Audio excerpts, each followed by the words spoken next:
Depois disto, deixando Paulo Atenas, partiu para Corinto. E aqui chegaram. E aqui em Corinto ele encontrou um judeu chamado Áquila, natural do Ponto, recentemente chegado da Itália, com Priscila, sua mulher, em vista de ter Cláudio decretado que todos os judeus se retirassem de Roma. Paulo aproximou-se deles e, posto que eram do mesmo ofício, passou a morar com eles e trabalhavam, pois a profissão deles era de fazer tendas. E todos os sábados discorria, uma das palavras que denotam o modo de Paulo ensinar, que é conectada, sequente, discorria na sinagoga persuadindo, portanto levando até ao extremo da lógica conclusiva o que ele estava dizendo, tanto a judeus quanto a gregos. Quando Silas e Timóteo desceram da Macedônia, que a gente viu que ele os deixou em Tessalônica e em Bereia para confirmar a fé dos irmãos, Paulo se entregou totalmente à palavra, ou seja, ele parou de fazer tendas com Áquila e dedicou-se exclusivamente à pregação do Evangelho, dando testemunho aos judeus de que Jesus é o Cristo.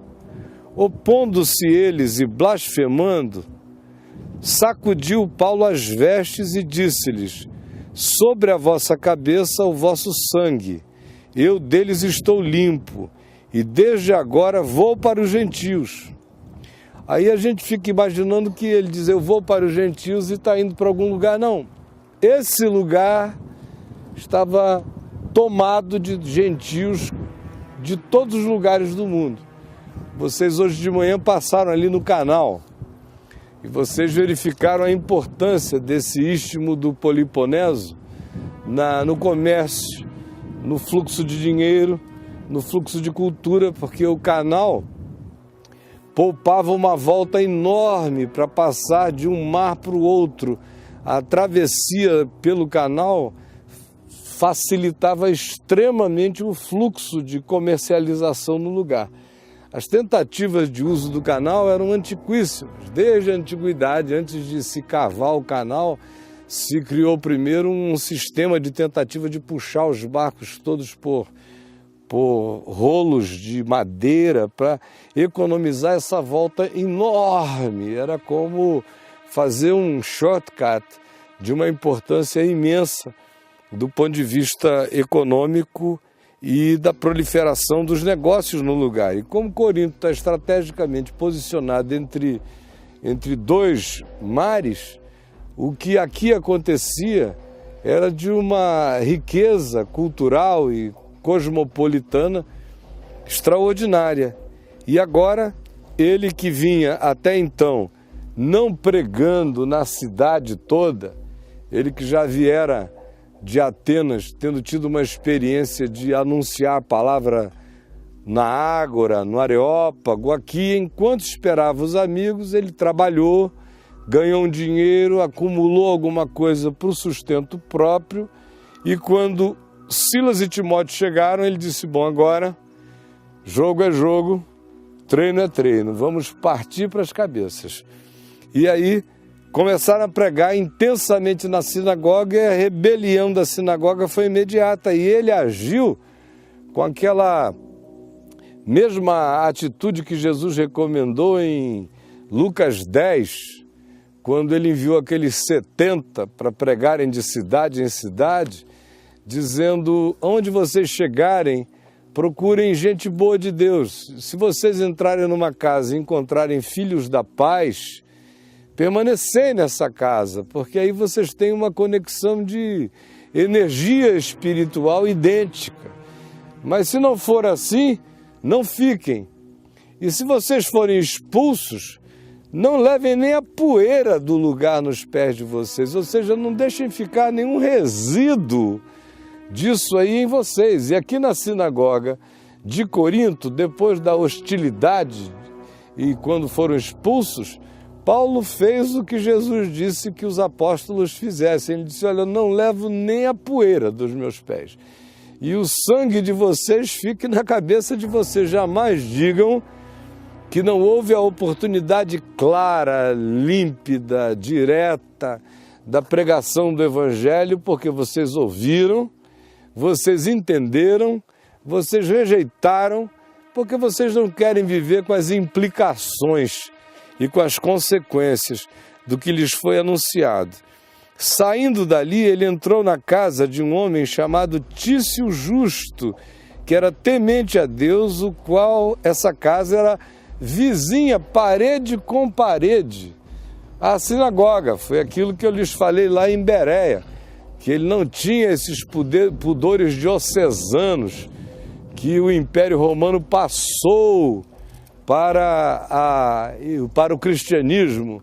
E o cristianismo, nas suas muitas variáveis denominacionais, faz a mesma coisa. Tem alguém pregando ali, eu tenho que pregar bem longe, porque aqui já é o meu pedaço. Paulo foi expulso da sinagoga. Tício Justo, que tinha uma casa contígua à sinagoga, disse: pode vir para cá.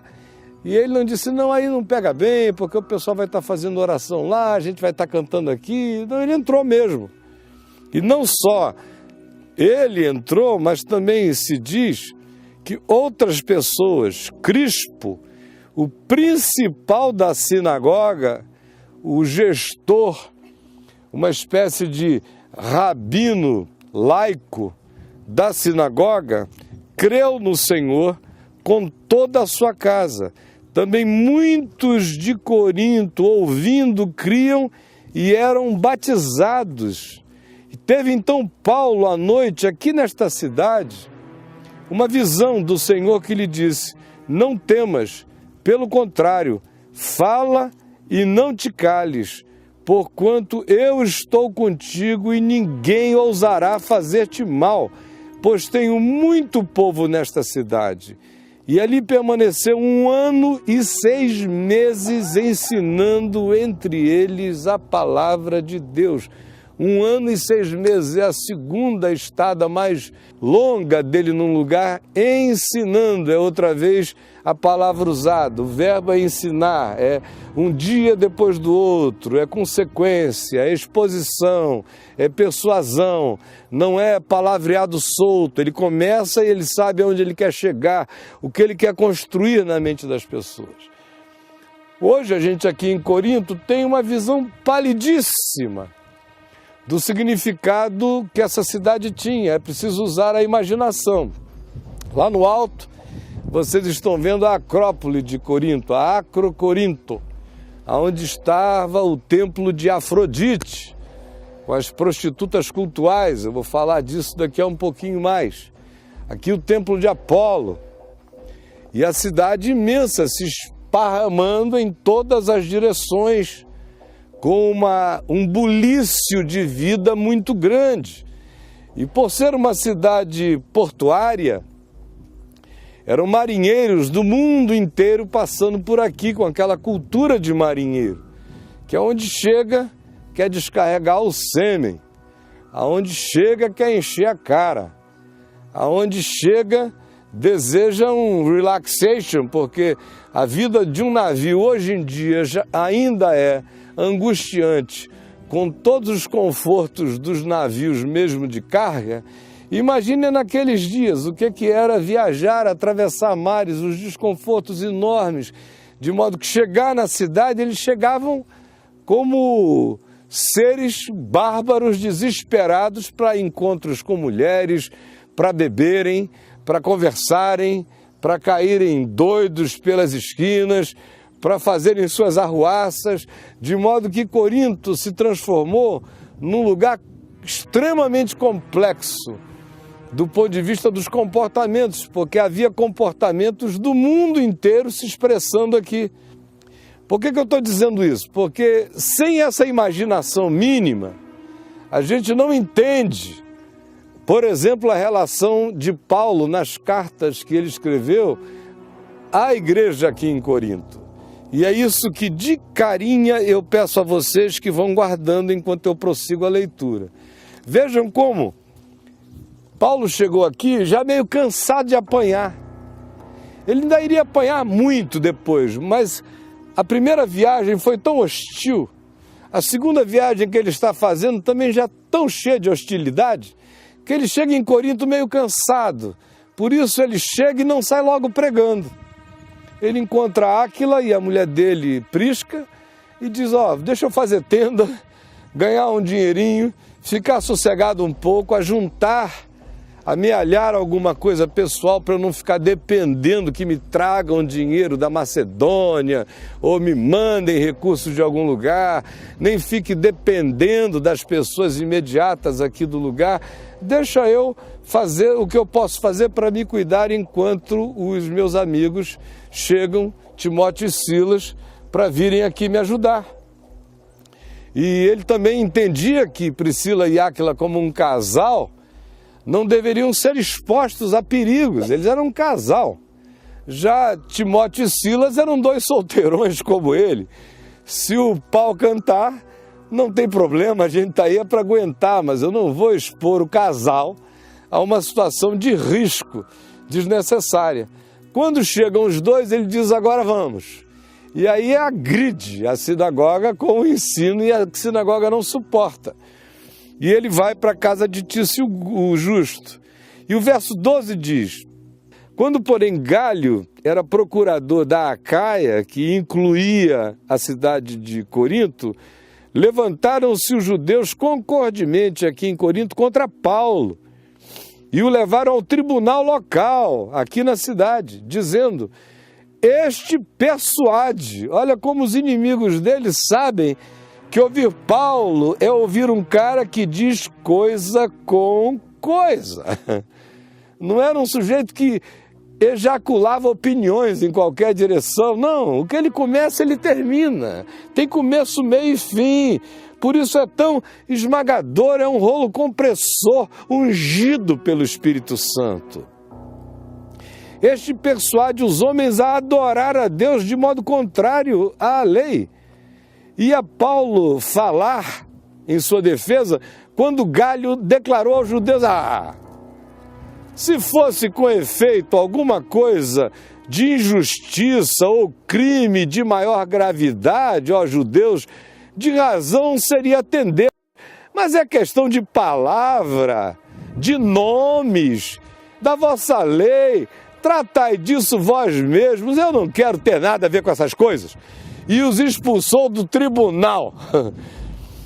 Se esses evangélicos todinhos que ficam aí nessa discussão danada, nessa conversa, viessem encontrar-se um galho pela vida, eles iam levar não de galho, mas de galho do galho, porque é tudo conversa fiada mesmo. E os expulsou do tribunal, então todos agarrando a Sóstenes, o principal da sinagoga, o espancaram diante do tribunal. Galho, todavia, diz aqui, não estava nem aí.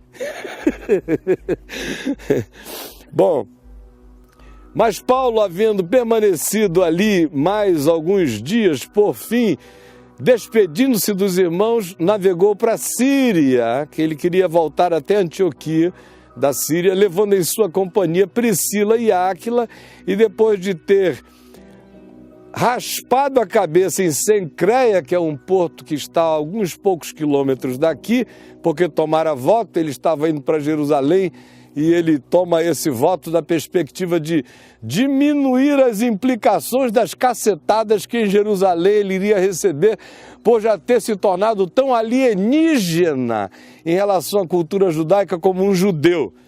Agora, uma outra palavra antes de entrar em 1 Coríntios. Aqui em Corinto, a situação de promiscuidade era tão grande em todos os níveis que o nome da cidade, Corinto, virou verbo. Havia uma existencialidade corinta. Havia um impulso que dizia, em qualquer direção que seja a sua pulsão, vá. Isso virou uma cultura no lugar. Agora, é para esse povo, dessa cultura, com essa atitude, que Jesus diz, eu tenho muita gente nesta cidade, Paulo, por isso fica aqui.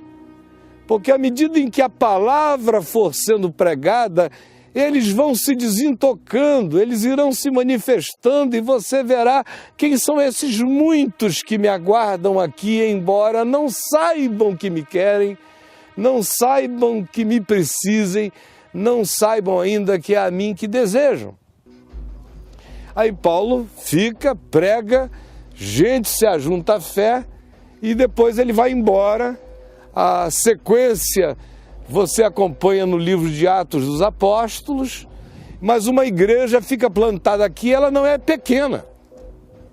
Como o lugar é portuário, conexão entre mares, chega não somente gente com interesses comerciais e de outras naturezas, mas era caminho natural também para quem estivesse viajando com qualquer outra intenção passar por aqui.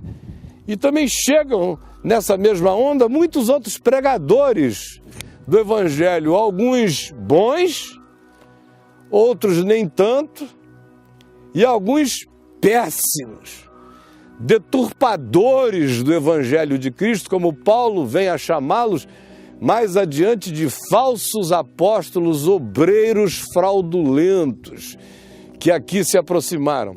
Pois bem, a característica da igreja que aqui se plantou em Corinto, a gente lê na primeira epístola de Paulo, que é a de uma comunidade que ele chama de crianças carnais, bonecos de carne, é a expressão grega, porque vocês ainda são bonecos de carne. Ou como ele descreve na primeira epístola, no capítulo 2, vocês são homopsíquicos, são apenas homens da alma, são homens pulsionais, são apenas seres de resposta. Olharam, vamos, viram, ai, é esse indivíduo que vive respondendo borboleantemente àquelas que sejam as sugestões. Não há uma consciência sendo mestre do ser, nem espírito. O que há é uma alma extremamente responsiva em todas as direções. No mesmo dia ou na mesma semana você vê a pessoa com emoções as mais distintas e respostas em direção a coisas diversas, porque o homopsíquicos é como uma água viva daquele fluxo, misturando a pulsão com a corrente. É pulsão com corrente. Mas não há uma direção definida que só uma consciência madura produz. E aí na primeira epístola, uma vez que ele diz que essa é a natureza desses indivíduos, ele começa primeiro, dizendo, eu ouço, e ele entrega mesmo, não tem essa história, diz, tem um pessoal aí em Corinto que me falou, ele diz, não, são os da casa de Cloé, que me contaram que é uma brigalhada, é uma divisão danada entre vocês em nome de uma pseudo-espiritualidade. Porque tem um grupo aí que diz, eu sou de Paulo. Tem um outro grupo que diz, eu sou de Apolo, que era um pregador eloquente, a quem Priscila e Áquila ajudaram a afinar a consciência da fé, porque ele era ótimo de palavra, mas ainda raso na percepção do Evangelho. Foram Priscila e Áquila que vieram a aprofundar a consciência de Apolo. Como também havia outros que diziam aqui em Corinto, nós somos de Pedro. E nós já ouvimos falar de Pedro, ouvimos Pedro em algum lugar, e nós somos do grupo de Pedro. E havia os hiperespirituais que diziam, nós somos de Cristo, portanto superiores a vocês todos. Aí Paulo diz, não, ouvindo isso, não é para eu imaginar que vocês são carnais. Porventura eu, Paulo, morri na cruz por vocês? Fiz sacrifício expiatório para salvá-los? Ou Apolo? Ou Pedro? Aí ele entra anunciando de novo, como se fosse a primeira vez, a palavra da cruz. Palavra da cruz que é loucura para os que se perdem, mas para nós que cremos é poder de Deus para a salvação. E também vai desmontando todo o processo de chegada de pregadores gnósticos, querendo dar aquela ênfase na sabedoria salvadora, naquela sabedoria de mistério. Quem souber certas coisas acima de outros, eleva-se espiritualmente sobre esses outros. Ele diz: vocês não entenderam que Deus tornou louca toda essa sabedoria do mundo? Porque a pregação do Evangelho, para os judeus é um escândalo, é um absurdo pensar que o Eterno se encarnou num homem. Para os gregos é uma loucura indescritível. E Paulo tinha tido a recente experiência grega em Atenas, da zombaria, da brincadeira, na hora que ele fala do Deus encarnado e da ressurreição. E é isso que ele vai encontrar o tempo todo, era inconcebível. E ele diz: mas Deus tornou louca a sabedoria deste mundo e se revelou aos simples no Evangelho. Aí ele ataca, numa cidade que também tem muita prosperidade econômica, a soberba dos que estavam começando a se engrandecer numa teologiazinha da prosperidade. Ele diz: reparem na natureza da vocação de cada um de vocês e vejam, se Deus chamou aqui em Corinto os mais cultos, os mais sábios, os mais ricos, ou se não começou tudo que começou com os mais pobres, com os mais simples, com os mais ávidos. Porque a loucura de Deus é essa, é inverter sistemas e polos e valores o tempo todo. Saber disso gera em nós uma gratidão constrangedora. Saber que antes de tudo eu já estava perdoado, agora eu tenho a consciência. Ora, se eu fui perdoado, é porque eu precisava ser perdoado de algo, que se eu não fosse perdoado desse algo, eu estaria perdido. Mas eu fui perdoado unilateralmente daquilo que me perdia. Só que eu fui perdoado antes de saber, e agora eu sei. Ora, se eu sei, essa consciência me faz saber que com tal perdão surge agora a vontade constrangida de não brincar mais com aquilo que mata. Então, vocês levaram para o outro lado, como tudo aqui é extravagante, vocês levaram também a palavra da graça para uma extravagância que é uma desgraça, a ponto de que há entre vós alguém que ousa subir na cama do próprio pai para possuir a sua mulher, que não era exatamente a mãe dele. Provavelmente o homem fosse viúvo, casado uma outra vez, e o garoto já assim, taludinho, membro da igreja, um rapaz que sabia das coisas, achava que se garantia. Se, poxa, papai casou com uma mulher maravilhosa. E a mulher, pelo jeito, devia ser bonitinha, mas ordinária. Porque dizia: vem que tem. E os dois estavam se embolando na cama do velho. E a cidade, por maior que fosse, era pequena, essas coisas correm, vão embora. Todo mundo dizendo, até ali no templo de Apolo, o cara passava e dizia: esse cara pega a mulher do pai dele, rapaz. E agora vai adorar a Deus ali, junto com os crentes lá, ó. Aí Paulo diz: é uma loucura o que está acontecendo. E ele diz uma palavra fortíssima: se eu estou longe agora, não estou aí, mas eu determino que, reunidos vós e o meu espírito, esse rapaz seja entregue a Satanás. Olha que coisa horrível. Para a destruição da carne, para que o seu espírito seja salvo no dia do Senhor. Alguém ouve isso assim de saída? Parece completamente horroroso.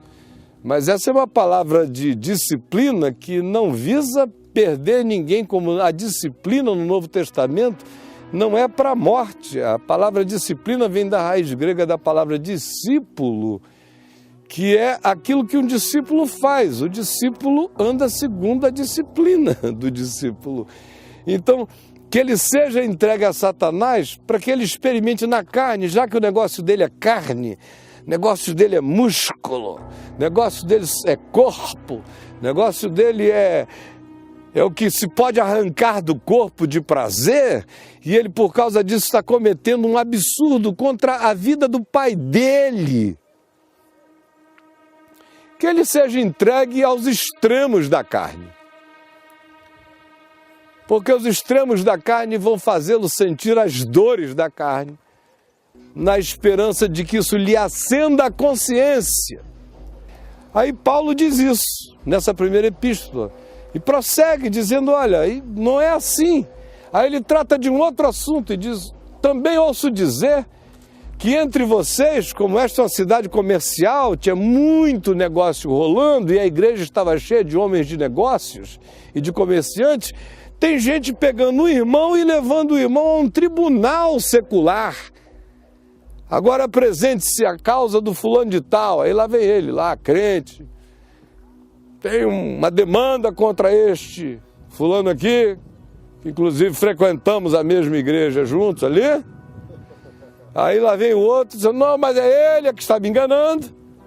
Aí ainda pegam testemunhas da igreja, uns contra, outros a favor, perante um juízo secular. E Paulo disse, meu Deus, será que não tem uma pessoa sábia entre vós, moderada, para chamar, sentar e chegarem a termos de justiça e de bom senso?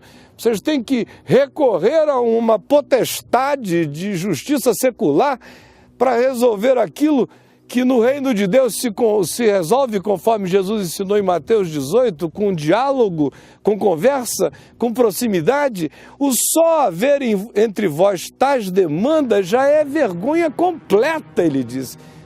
Ao contrário, se vocês tivessem entendido o Evangelho, vocês sofreriam o dano, ao invés de levar a causa a esse nível. Se vocês tivessem entendido o Evangelho, vocês sofreriam a perda do que levarem o Evangelho para uma questão, para um tribunal secular, onde um juiz pagão exerce a ascendência de consciência sobre os cristãos, porque vocês não têm consciência de nada. Aí no capítulo 7, ele trata de uma questão que tinha a ver com algo pululante aqui também, que era a proliferação dos casamentos. Aqui em Corinto estava havendo também muita monogamia sucessiva e tinha pai angustiado, porque eles tinham filhas virgens, nesse ambiente onde toda carne nova era uma delícia. Aí disse, o que a gente vai fazer? Escreveram perguntando a Paulo. E Paulo disse, olha, o que eu tenho a dizer é o seguinte. Primeiro aos casados.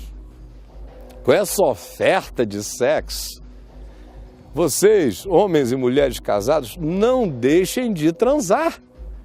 Está escrito aí em 1 Coríntios 7, do verso 1 em diante. Estou só traduzindo para um português mais simples. Está dito, não vos priveis um ao outro, exceto, talvez, por mútuo consentimento, isso para vos dedicardes à oração e logo vos ajuntardes sexualmente, para que Satanás não vos tente por causa da incontinência. Então ele disse, cercado por um ambiente de oferta sexual cotidiana, vocês, mulheres que queiram se santificar, pelo amor de Deus, se santifiquem embaixo do marido ou em cima do marido, mas se santifiquem no movimento da alegria. E todo dia. E o tempo todo.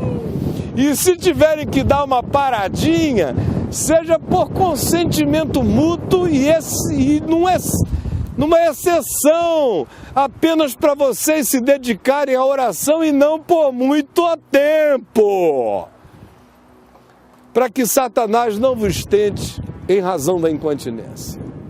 A primeira coisa que ele diz. A outra coisa é para os jovens, aqueles jovens aí, a moçada angustiada, ai meu Deus, é muita mulher, e o Evangelho diz que a gente pode casar, deve casar, amar alguém, mas não viver de experiências múltiplas e promíscuas. Aí Paulo sai com aquela que até hoje é muito mal entendida, né? É melhor casar do que viver abrasado. Dá a impressão que o casamento é uma solução para quem está saindo na mão e não quer pegar a mulher na contramão ali na esquina, quando na realidade que ele está dizendo é, ao invés de vocês nutrirem essa solteirice promíscua, por que vocês não decidem corajosamente amar alguém, encontrar alguém, e aí casarem-se e praticarem o que eu acabei de falar acima, terem a vida conjugal íntima, afetiva e também sexual intensa, do que ficar nessa pseudo-liberdade de um solteiro que acaba caindo dia a dia numa promiscuidade maior. Aí ele prossegue e fala dos pais aflitos com as filhas virgens. O que a gente faz? Naquele tempo os pais ainda tinham ascensão sobre a vida das filhas. E um pai tinha ainda naqueles dias o poder de manter sua filha virgem. Faz tempo que essa era acabou, né? Hoje pai e mãe são os últimos a saberem que às vezes a menina virou Maria Batalhão. Mas naquele tempo dava para segurar. Tanto é que Paulo não fala com as moças, ele fala com o pai. Se algum pai tem filha virgem, pretende mantê-la nesse estado ainda mais, ou porque ela não esteja adequada, não encontrou ninguém que seja de confiança naquele tempo, vocês têm que saber, as escolhas para casamento passavam decisivamente por aprovações familiares, sobre caráter, atitude, era um outro mundo, com outra consciência. Hoje a gente fica até chocado, escandalizado com isso, mas o mundo antigo não conhecia outra forma de tratamento relacional que não viajasse também por dentro dos consentimentos paternos e maternos e dos estímulos familiares. Aí ele diz, se alguém quer manter a sua filha virgem e consegue fazer isso sem violência, bem faz. Porque do jeito que as coisas estão em volta, as alternativas são muito poucas. E casar por casar gera frequentemente mais problemas do que a vida de um solteiro em si acarreta. De modo que não fiquem procurando casamentos por casamentos. Se casarem, casem com quem de fato se pode casar. Em se casando, casa. Ao invés de simplesmente dizer que tem um contrato de relação conjugal com alguém. Mas, ao dizer isso, ele diz, mas tem que haver também consentimento, bom senso, harmonia, para que isso não seja uma decisão despótica. Aí ele fala das mulheres que estão casadas com homens não crentes, ou seja, quando ele chegou aqui, muitas mulheres creram no Evangelho, mas já eram casadas com adoradores de Apolo, ou de qualquer um outro deus, ou com práticas distintas e variadas. E aí, essas pessoas queriam saber o que fariam agora.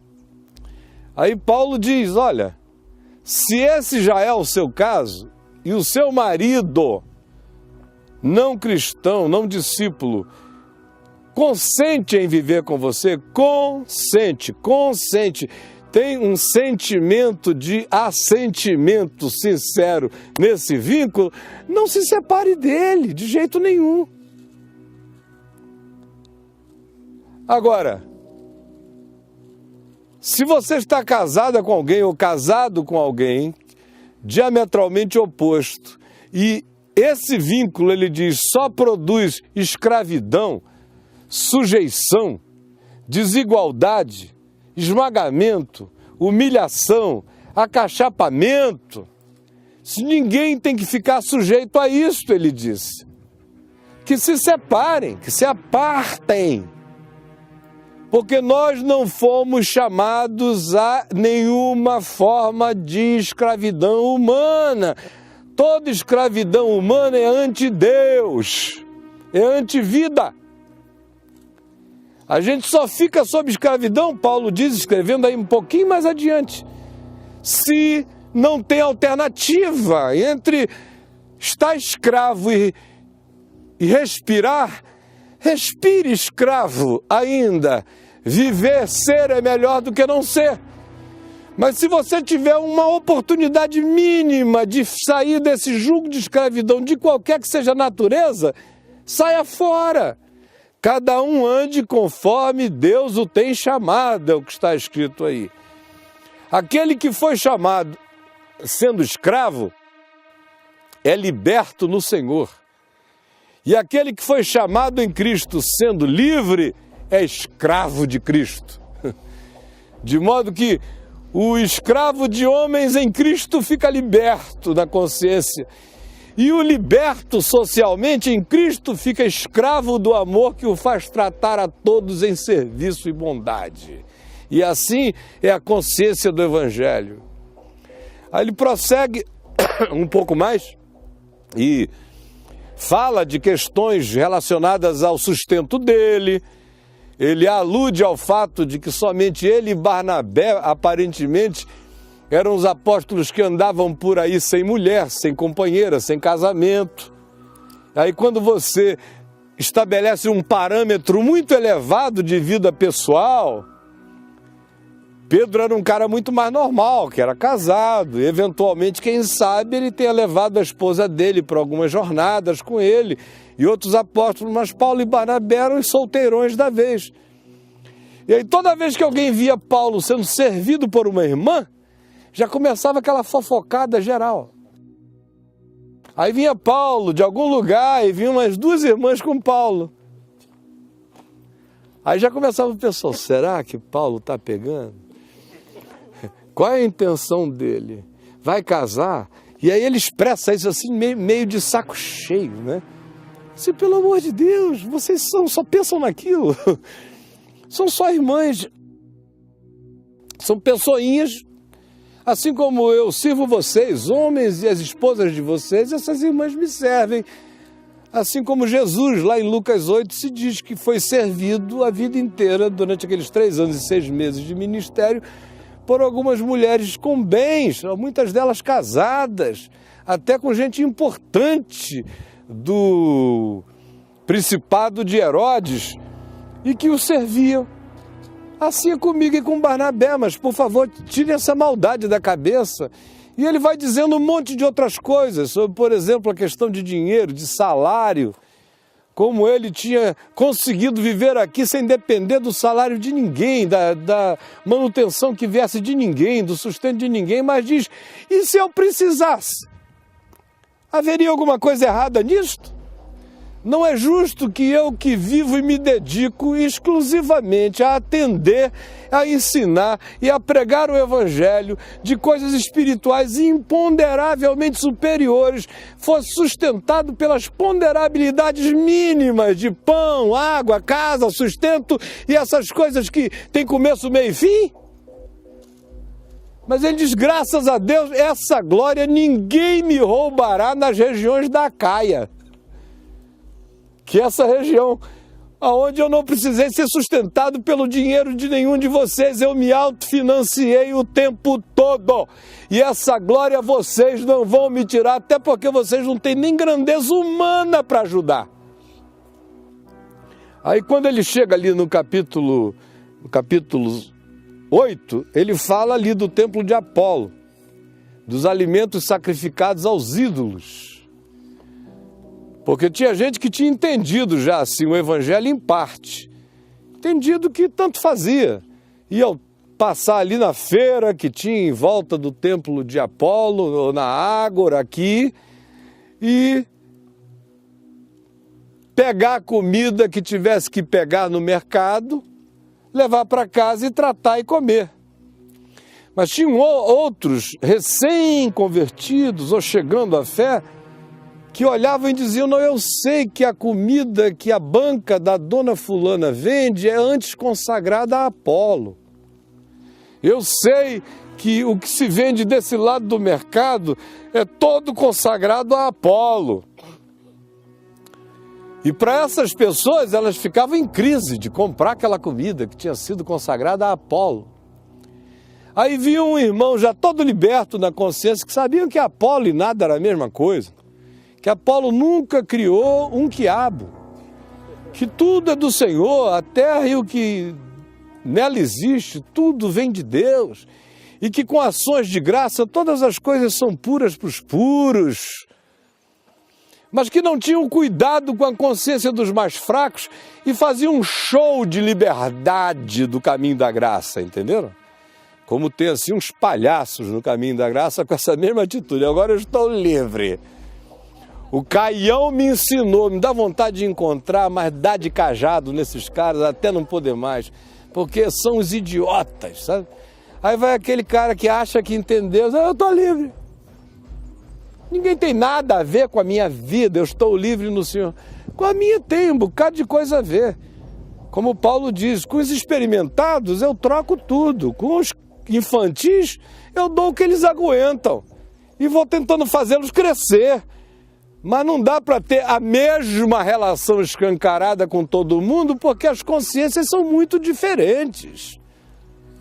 E por que eu vou usar da minha consciência liberta para acachapar o infantilismo de alguém que ainda não se desenvolveu na percepção da fé? Só para fazer da minha liberdade um escândalo. E aqui eu abro um parênteses para dizer, isso não tem nada a ver com a relação de Paulo com os judeus, tem nada a ver com a relação de Jesus com os judeus. Vocês vejam que com os judeus ele choca mesmo. Ele come, ele choca mesmo. Ele está falando aqui entre pagãos, entre pessoas que têm essa consciência ainda dividida. E aí ele chega e orienta no capítulo 8, dizendo, olha, não façam isto. Tenho bom senso, todas as coisas me são lícitas. Disso eu sei, mas nem todas me convêm. Todas as coisas me são lícitas, mas nem todas me edificam. É um tema que ele volta a pegar de novo no capítulo 10. Todas as coisas me são lícitas, mas nem todas me convêm. Todas as coisas me são lícitas, mas nem todas me edificam. E ali ele aplica não só a comida sacrificada aos ídolos, mas agora também a liberdade em relação à sexualidade. Ele diz, olha, eu sou um homem livre, mas a minha liberdade não é um estímulo a que eu use a minha liberdade contraditoriamente para ir construindo escravidões em relação à minha própria vida. Eu sou livre para também dizer não. Sou livre para escolher o que é bom. Liberdade que não dá a você o poder de dizer sim para o que merece sim e não para o que merece não, não é liberdade, é licenciosidade. Então ele chega e diz, o corpo de vocês é para o alimento. Assim como você pega uma comida e come, ela vai para o seu estômago e é digerida, ela está entrando no processo natural. No fim, tanto a comida que você comeu quanto o seu próprio corpo vão ser destruídos, vão acabar um dia. Agora, enquanto você vive no corpo, saiba disso. Seu ente físico, psíquico e espiritual existem para o Senhor. E o Senhor, para habitar a sua realidade. E aí a gente não está falando de comer uma comida que sai para lugar escuso, processado por um corpo que depois de um tempo vai ser destruído pelo próprio processo do tempo. Não, quando ele fala agora aqui de corpo, ele está falando do ser integral. Você é para Deus, coma Deus. E Deus é para você. Encha-se de Deus. Esse é o processo. Aí ele adverte no capítulo 10, usando Israel como exemplo, daquela idolatria no deserto. Aí ele diz, não se tornem idólatras, como eles foram no deserto e pereceram. Não se entreguem à promiscuidade, como eles se entregaram e sucumbiram. Não se entreguem à murmuração, à reclamação, como eles o fizeram e foram feridos pela sua própria amargura. Não se entreguem a nenhuma dessas coisas que aqui faziam parte do métier existencial de muitos viciados nas práticas antigas, de modo que Corinto é uma igreja que chegou, cresceu, se ampliou, aderiu, mas o processo de lavagem pela palavra e de transformação da consciência foi extremamente lento. Aí ele entra no capítulo 11 e faz uma menção a Acro-Corinto, que é a questão do véu. Porque lá em cima na Acro-Corinto, no templo de Afrodite, havia prostitutas cultuais. Eram aquelas mulheres que atendiam no templo, e vocês sabem que no mundo grego antigo, sexo era uma das mídias de encontro com a divindade. De modo que a prostituta cultual se oferecia como uma espécie de cabo USB. Pluga aqui que eu te conecto. Então, vamos fazer a conexão. E tinha gente que ia fazer o USB lá em cima, né? E de vez em quando essas mulheres desciam de lá para cá. E elas eram mulheres extravagantes quando elas desciam. Elas vinham com a cara descoberta para todo mundo ver a beleza delas. Elas vinham descendo, cheio de marinheiro, cheio de não sei o quê. Era potencial discípulo sexual para todo lado. E as mulheres sérias de Corinto, não necessariamente as da igreja, qualquer mulher casada, séria, elas se diferenciavam usando um véu na face. A palavra véu, exousia, significa autoridade. Então o próprio véu não era só uma indumentária, era um testemunho, era uma aliança. Era uma explicitação no rosto de que aquela mulher tinha uma relação com um homem, que ela era fiel a um homem, que ela era possuída e se deixava possuir, e tinha prazer em ser de quem ela era, e ela era só de quem ela era. Esse é o outdoor dela, é o billboard dela, para não ser molestada na rua enquanto andava. Então, antes de ser uma questão que diferenciava mulheres discípulas das prostitutas cultuais ou das prostitutas de Corinto que eram abundantes, era uma questão que diferenciava as mulheres dignas de Corinto das que estavam fazendo oferta de si mesmas. Então Paulo diz, olha, se até as mulheres de Corinto que têm consciência de dignidade se tratam assim, por que vocês agora que são de Jesus e do Evangelho acham que a graça de Deus pode botar a cara de vocês despudoradamente para fora num ambiente onde a cara para fora é um sinal de vem que tem? Todas as coisas me são lícitas, mas eu pergunto, essa convém? Todas as coisas me são lícitas. Se a gente tivesse ido em qualquer outro lugar, vocês poderiam andar com a cara de fora. Mas aqui em Corinto isso edifica? É claro que não. Então tudo aquilo que você lê no capítulo 11 inicialmente, não é um mandamento para você andar com um véu na cara por aí. Naquele contexto, esse era o ensino. Por causa da circunstância, não era um princípio a ser universalizado como hábito, era um princípio a ser universalizado como consciência, com véu ou sem véu. Aqui o véu expressava essa mensagem. Aí ele chega, ainda no capítulo 11, e fala da festa da ceia do Senhor, do encontro do ágape, que entre nós é feito com aquele pãozinho assim, desse tamanho, aquele cálicezinho desse tamanho, que diz, Pai, passa de mim esse cálice, porque é muito pequenininho aquele cálice ali. Mas na antiguidade, a ceia do Senhor era num banquete, onde todos os membros da comunidade da fé traziam de casa tudo que tinham em casa.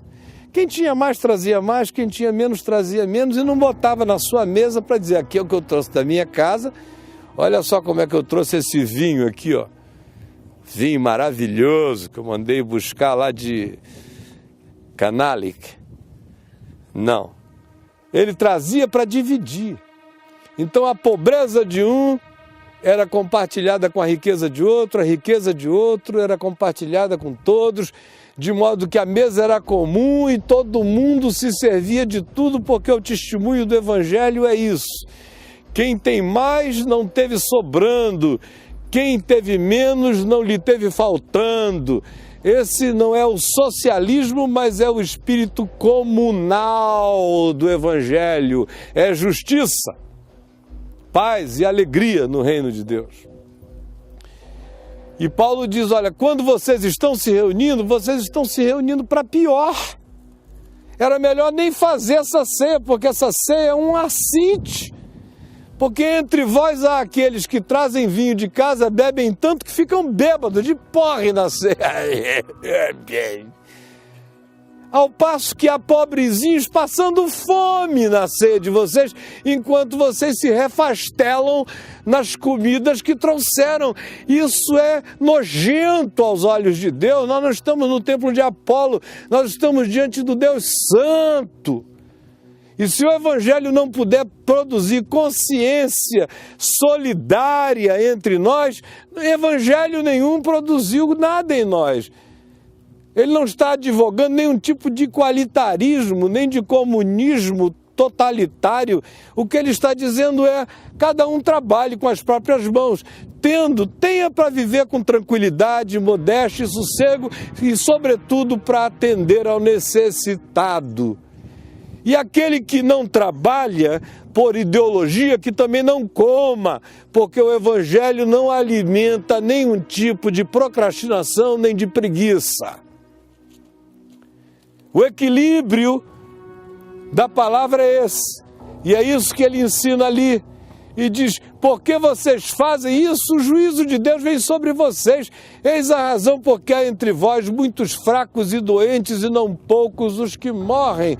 Porque vocês vão introjetando pecado, culpa, juízo, canalice, arrogância, e fazendo isso em nome de Deus, o que torna tudo muito pior. Melhor é fazer qualquer que seja a ignorância humana distante de Deus, do que fazê-la sob o pseudo-auspício de qualquer consciência espiritual que não seja uma consciência transformadora, porque ela acaba produzindo um processo latente de culpa destrutiva no ser. Aí no capítulo 12, quase para terminar, ele fala da confusão pentecostal aqui de Corinto. Porque uma coisa que a gente precisa saber, gente, é que esse fenômeno da glossolalia, de falar em línguas, não é um fenômeno cristão. Tem gente que pensa que isso foi inaugurado ali no dia de Pentecostes, se falou em línguas pela primeira vez. Tem tribos e tribos da terra falando em língua há anos, milênios.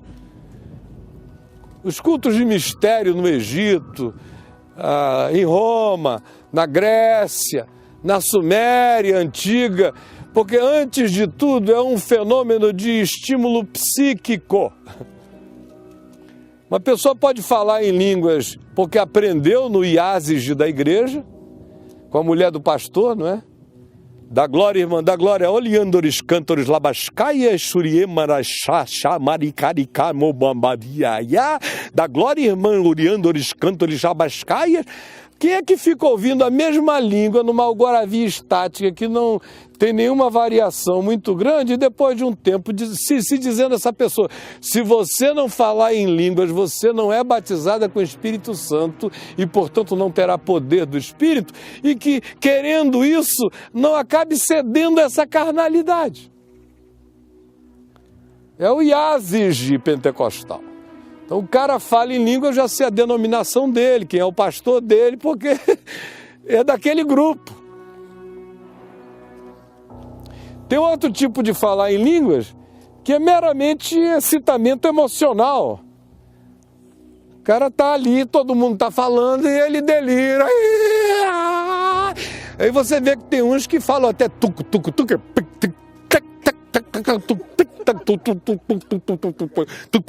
parece que passou uma moto enguiando perto do cara, mas é só um excitamento psíquico. Como também existem aqueles que falam em línguas como um destampar do inconsciente, como um destampar, quando você está numa agonia muito grande, Quase todo mundo fala em língua quando está em agonia muito grande. Você é capaz de dizer o indizível, o inexprimível, na agonia da sua dor. Ora, se você na agonia da sua dor ainda tem algum estímulo para fazer da sua agonia alguma coisa que seja dita não só como um gemido, mas como algo que expresse o inexprimível, porque você foi educado assim, tanto faz se você é esquimó, se você é evangélico ou se você é um pagão de Corinto, vai sair a mesma coisa. E existem as línguas que são resultado do Espírito Santo em nós, que é o que Paulo diz, que é aquela que expressa o inconsciente diante de Deus, o inexprimível diante de Deus, e que não é forçada, que não é buscada, que não é ensinada, que quando ela brota de dentro de nós, ela brota num borbulhar maravilhoso, edificante, que se você está doído, você fica consolado sem saber nem porquê. Se você está alegre, você extravasa a alegria para além de qualquer riso ou gargalhar, porque brota do seu espírito. E essa é a diferença entre os fenômenos de língua universal e aquela que é genuinamente produzida pelo Espírito Santo. Mas aqui em Corinto, instituiu-se o primeiro pentecostalismo histórico, que era aquele que dizia que qualquer pessoa que tivesse um dom de sabedoria não estava com nada. Eu, por exemplo, aqui em Corinto não estava com nada, porque eu falei em línguas depois de 5 anos de convertido. E os pentecostais ficavam em crise comigo. Porque eles diziam, você expulsa demônio, cura doente, prega a palavra com essa unção e você não fala em língua. Eu não falo não, meu irmão. Por quê? Eu digo, porque eu sei as que vocês falam. Até já aprendi a imitar de vocês todos, mas em mim só vai acontecer no dia que Deus fizer, porque eu não dou nenhuma ajudinha ao Espírito Santo para falar a língua em mim. Ele é Deus. Até o dia em que brotou dentro de mim, no meu quarto, eu, mamãe e papai orando, veio aquilo e veio muitas outras vezes. Mas meu compromisso era com o ensino do Evangelho, e Paulo ensina aos Coríntios. Não faça isso em público, isso edifica a você sozinho. Entra no teu quarto, fecha a porta do teu quarto e fala com teu pai que está em secreto, ou ora em línguas em secreto, mas não faz disso uma panaceia. Paulo disse em público, deem valor ao que seja racional, o homem que os verbos da fala dele são persuadir, ensinar, todos eles em sequência. Vai dar ênfase para um negócio que orgasma nada para o entendimento dos outros e que só cria uma impressão de falsa espiritualidade que não comunica nada para agregar consciência e lucidez aos que estão ouvindo? Então no capítulo 12 ele bota ordem nessa história e diz, nem todos falam em outras línguas, assim como nem todos são apóstolos, nem todos são mestres, nem todos têm dons de curar, nem todos operam milagres, nem todos falam em outras línguas, cada coisa no seu próprio lugar e tudo com verdade, espontaneidade e sinceridade. No capítulo 14, ele bota ordem no culto, porque também estava uma loucura o culto. Tinha gente que chegava lá e dizia, aleluia, maldito Jesus, oh glória a Deus. É o que está escrito. Tinha gente que dizia anátema a Jesus, maldito Jesus. Glória a Deus, maldito Jesus, aleluia, brilhando-lhes cantores. Aí ele diz, olha, ninguém que está no Espírito Santo faz assim. O Espírito Santo não anula a mente da gente, nem a consciência da gente. Por outro lado, ninguém diz, Jesus é o meu Senhor. Não uma frase que grite, Jesus Cristo é o Senhor, porque até o diabo diz isso. Este é o Cristo, não é isso que eles dizem, os demônios, várias vezes acerca de Jesus? Ou a endemoniada adivinhadora de Filipos, esses são servos do Deus Altíssimo que vos anunciam o caminho da salvação. Quando Paulo diz aqui, ninguém diz Jesus Cristo é o Senhor se não for pelo Espírito Santo, ele está dizendo aquela declaração que ele ensinou aos filipenses, que toda língua confessará, todo joelho se dobrará, que Jesus Cristo é o Senhor, para a glória de Deus o Pai. Ele não está falando de uma frase feita, ele está falando de uma consciência que possui o indivíduo. Ninguém com essa consciência expressará essa convicção se não for resultado da iluminação do Espírito Santo. E no culto, que não seja uma confusão, para que aqueles que cheguem de fora sejam edificados.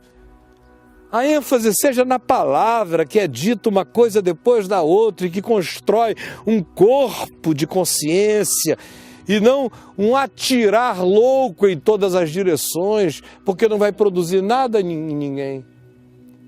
No capítulo 15, ele levanta o último problema naquele momento. Chegou um grupo aqui dizendo, olha, a ressurreição já aconteceu. Já aconteceu a ressurreição, rapaz, a gente não ficou sabendo. Já aconteceu a ressurreição.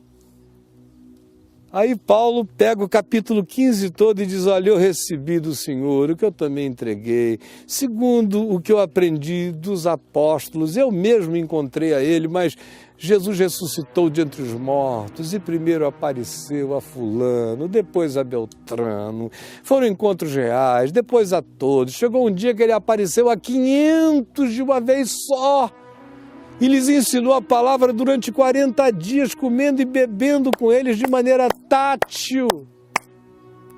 E depois de todos, apareceu também a mim, como um ektrauma, que é a expressão grega que ele usa para definir alguém, um neném que foi tirado por fórceps do ventre. Eu que estava ali em agonia, fui arrancado por fórceps. No caminho de Damasco, ele me tirou a força. Tá, vem, Paulo. Foi visto também por mim. E o que eu quero dizer a vocês é que não fiquem ignorantes nisso. Pessoas já ressuscitaram, mas ninguém ressuscitou na perspectiva da promessa, no que diz respeito a ganhar um corpo glorificado. Nesse dia, esse dia quando aconteceu, os mortos em Cristo ressuscitarão primeiro, como a gente viu, Paulo falando aos Tessalonicenses, depois nós, os vivos, num abrir e fechar de olhos, iremos ao encontro do Senhor nos ares. E por último ele disse, tem gente ensinando que a ressurreição já aconteceu para ensinar também a vocês que transcendência não existe mais.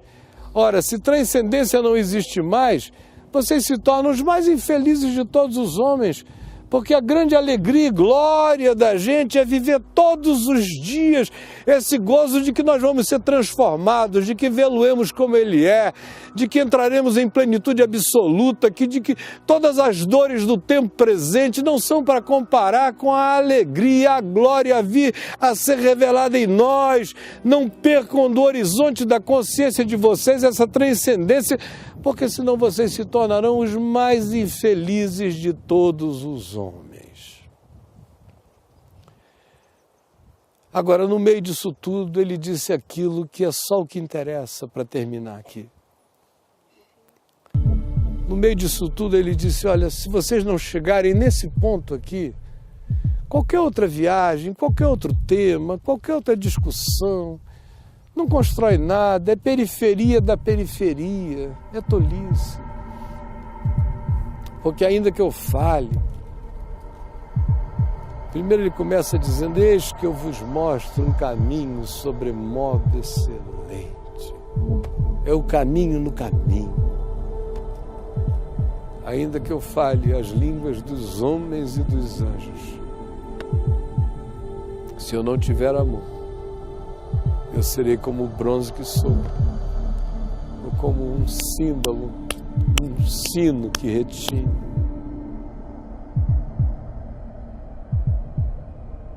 Ainda que eu tenha o dom de profetizar, e eu conheça todos os mistérios, e toda a ciência, toda a sabedoria, e tenha todos os entendimentos, se eu não tiver amor para me entregar, para me dedicar, para perdoar, para acolher, nada aproveitará. Ainda que eu tenha tamanha fé,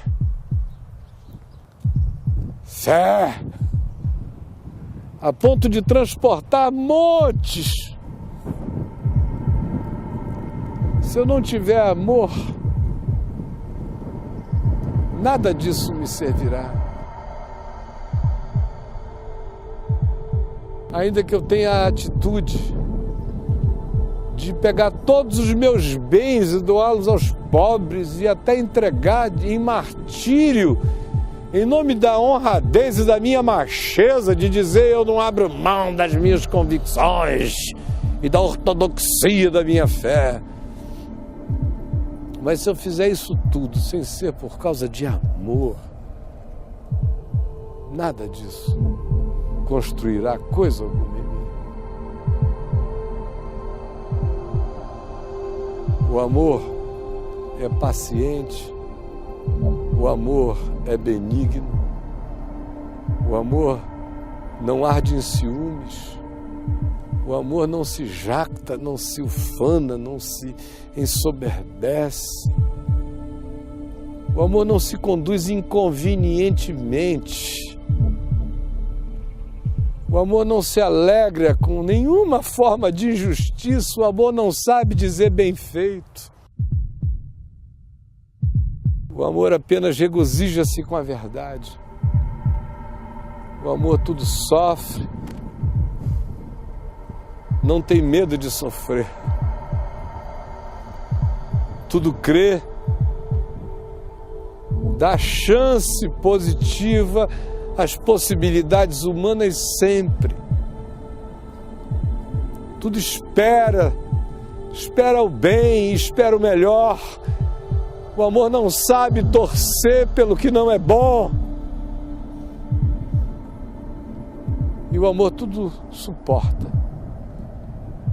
Porque o amor jamais acaba.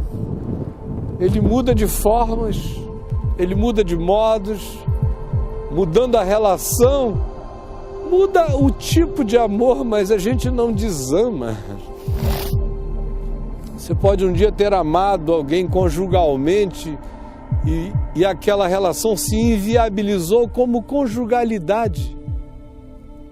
Mas você se ama, nunca vai desamar aquela pessoa. Há muitas formas de amar, mas o amor não sabe se reverter de si mesmo. Agora nós vemos como espelho, mas naquele dia nós veremos face a face. E então, havendo línguas, cessarão. Havendo ciência, passará. Havendo profecias, desaparecerão. Agora, pois, permanecem a fé, a esperança e o amor. Agora a fé vai passar um dia, porque hoje eu creio, porque eu não vejo. No dia que eu vir, não precisarei mais crer. A esperança que eu tenho passará, porque eu espero, porque aguardo. Quando o que eu aguardo se materializar, eu não precisarei mais de esperança. Mas o amor jamais desaparecerá.